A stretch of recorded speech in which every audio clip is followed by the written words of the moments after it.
Hey everybody, John Locke here, and today I've got the Anchor Loss 833-3. It is a massive, beefy padlock, and it is a tough pick. It's another disc detainer. It is an 11 disc. That automatically makes it challenging. It's got false gates on it. That makes it challenging. And it also has a key that has a profile in it.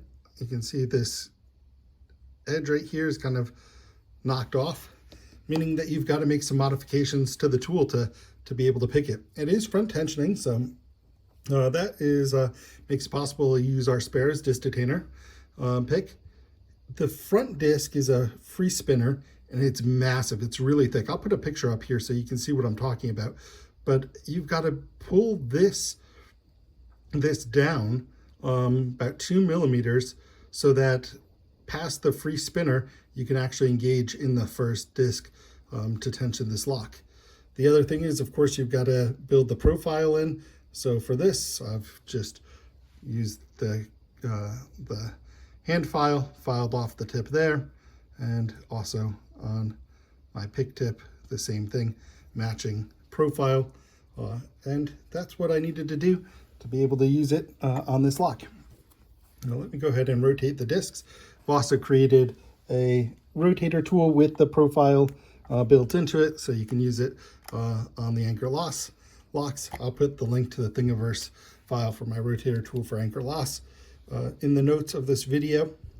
So let's go ahead, and now I've got my pick all set up. Let's try to see if I can get an open on this. It's a tough pick. Like I said, 11 discs, false gates.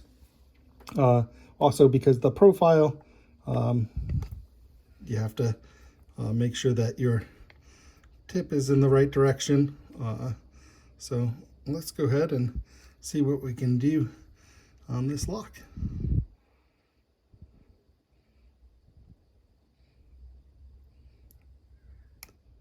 Also, this particular lock is quite crunchy, so it's difficult to get feedback. Or it's not difficult to get feedback, it's just you've got all this crunchy feedback in addition to consider. So that makes it also tricky. But I do feel like you can easily tell the difference between a false and a true gate on this lock. When you're in a false gate, it's kind of a little click. When you're a true gate, it feels more like a little clunk. So that definitely helps being able to pick this lock. Let's see if I can give you an example of that. I'm not sure if I could feel anything there.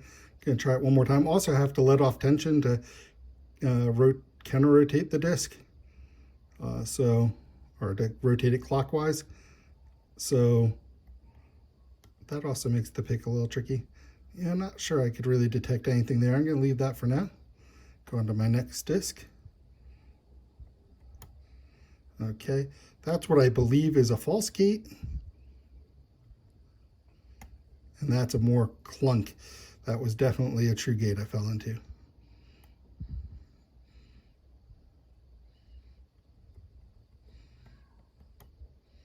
A little false gate. Nothing there. I'm going to return this back to the beginning. Did I get it back yet?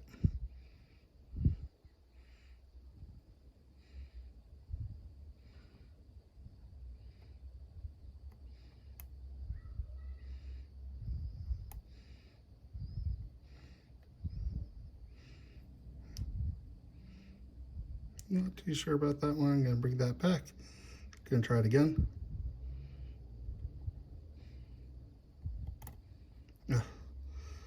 Slipped again. I'm going to bring it back.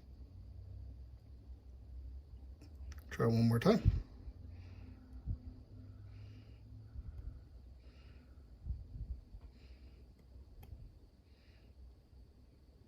That felt like it could be a false gate. I'm going to bring that all the way back to the beginning.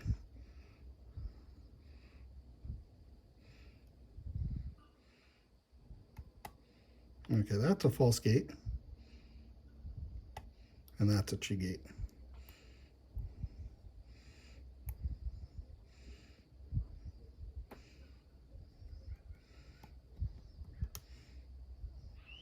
Don't think I really felt anything there. I mean, it felt like I felt a little false gate. Bring that back to the beginning.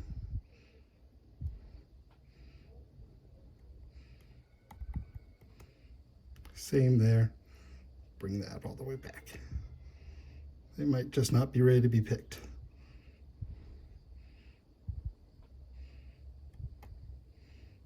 Ooh, that felt like a true gate, but I slipped a little bit. I'm going to bring it back and try again.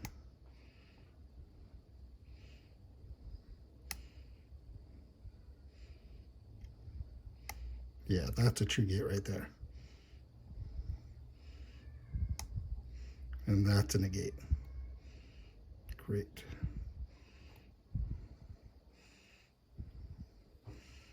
Okay, let's go back to the bottom. See how we're doing.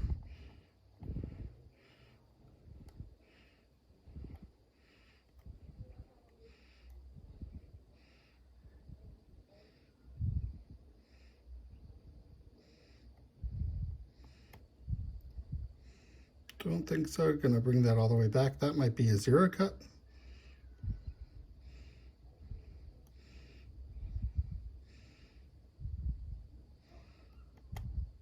Okay, that's a false gate. That's a true gate. And look, guys, we just got the open. Like I said, yeah, that took a few minutes to do. It's a tricky pick, but you can definitely detect the difference between a false and true gate with that one with a little bit of practice. And this is a guttable lock. So let's see, I've got my pinning tray here and I should be able to open this for you guys.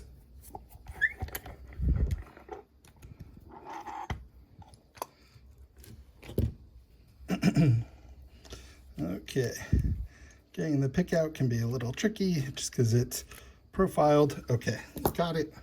Now what? We need a little Allen wrench. That one I have. And take this off here. Got a little grub screw. I think I've got it all the way out. Let's see. Yeah, it's, I've lost it inside the lock. Here's our little grub screw. And we've got this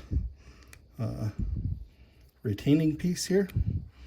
Let's get my tweezers. Retaining piece, you see the grub screw fits in this gap here, keeps that all in. Now let me show you this massive free spinner in the front. Look how thick this guy is. So I was saying before, you know, that you need some extra length on the tensioner to be able to pick this. Let's get this all aligned, and I'll show you why that is. Like this. You see how thick that is? Now I've got, takes up most of that room, so that's enough for me to be able to get on the first disc there. Otherwise, it's just like this. If you don't take that extra 2 millimeters off, it just gets on this free spinner and can't tension anything. So that's a tricky part. Okay, let's get to gutting. I'm going to take the first disc out, place that there. We'll take a look at those in a second. When you get the spacer out, now we should be able to lift the whole core out.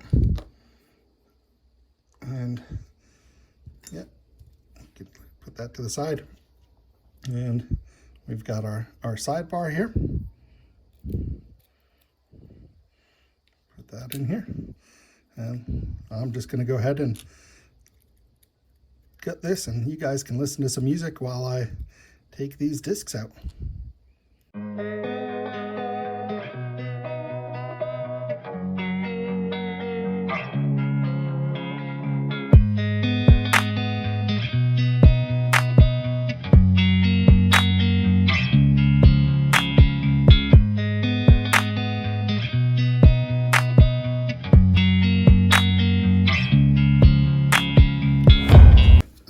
guys, so hopefully you guys can see this now. You know, let's just pick one up. You can see true gate there, but also, sorry. Let's see if I can get this. Yeah, focused. A little challenging. Let's try it this way.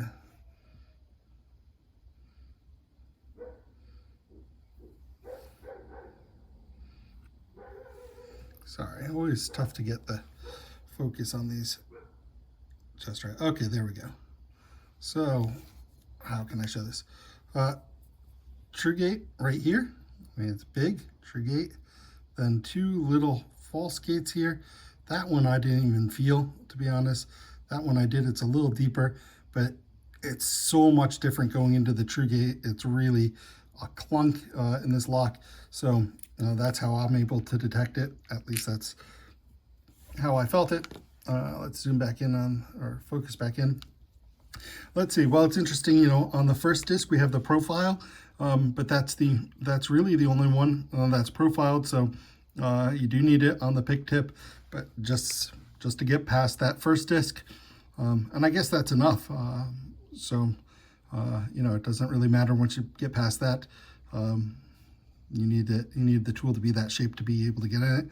Also, the last one seems to have the profile in it as well. So two discs with the profile.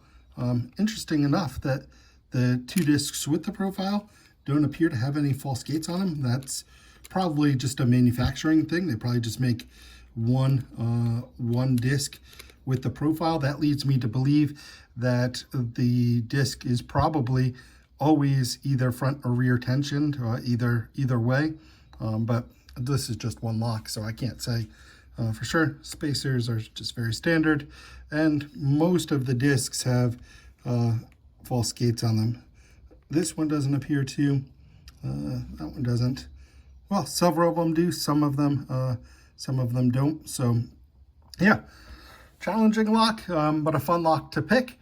Once you get the feel for it, once you modify the tool correctly, it's definitely possible, and I'm super happy to be able to pick another lock using this tool. Quite a good high security lock. So yeah, very cool. Not a very difficult modification to make. I was able to do it all with hand tools, so no special tooling needed, and then you have it. Maybe makes it a little more difficult to pick regular locks after you make this modification, because you can't stick it all the way in. You kind of gotta leave it out because this will be too deep for most locks. But I've also heard that people use this technique to also pick the ABIS Plus core to make this long, so that you're actually tensioning off of disc 2 rather than the front disc, which is a butterfly disc, and you can just go straight down to disc 2. That's an interesting technique. If your disc 2 is a zero cut, then you can use that trick as well. All right, guys, I think all I want to do is wish you a good rest of your day, a good rest of your week, and I hope to see you in my next video. Bye for now.